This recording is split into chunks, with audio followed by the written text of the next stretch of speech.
అందరికీ నమస్కారం. నేటి మన అంశం ధ్వనులను ఊహించండి, సృష్టించండి, గుర్తించండి, వేరు చేయండి. కార్యకర్త పళ్ళాలు, చెంచా, ఇసుక, రాళ్ళు, గురకరాళ్ళు, గింజలు, తాళాలు, పుస్తకాలు మొదలైన వస్తువులను అందుబాటులో ఉంచుకొని పిల్లల చేత ఈ యాక్టివిటీ చేపించాలి. ఆదర్శీల పేజీ నెంబర్ 177లో ఉన్న యాక్టివిటీ పిల్లలతో చేపించాలి.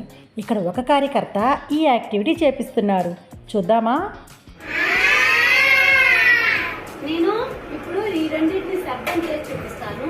ఈ రెండింటిలో ఏది చిన్న సౌండ్ వస్తుంది, ఏది పెద్ద సౌండ్ వస్తుందో మీరు నాకు చెప్పండి. ఓకేనా?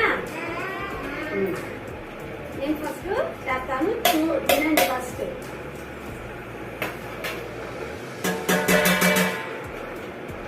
ఈ రెండింటిలో ఏది పెద్ద సౌండ్ వినపడింది,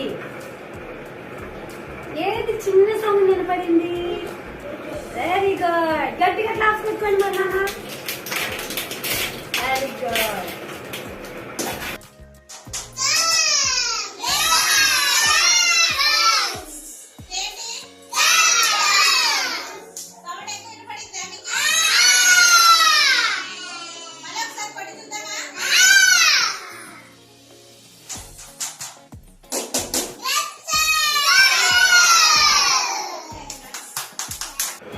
మనం చిన్న ఆట ఆడుకుందామా?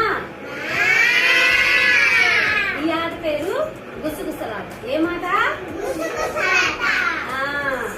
ఓకే.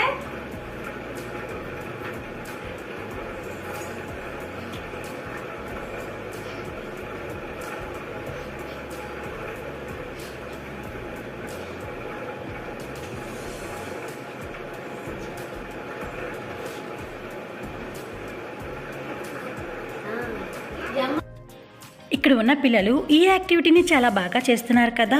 పిల్లలు గుసగుసలాడడం, పెద్దగా అరవడం మధ్య తేడాలను పిల్లలు చాలా చక్కగా తెలుసుకుంటున్నారు. ఆధార్శీల బుక్లో ఇచ్చినటువంటి 176, 177 పేజీలో ఉన్న ఈ యాక్టివిటీని పిల్లల చేత చేయించండి. Thank you.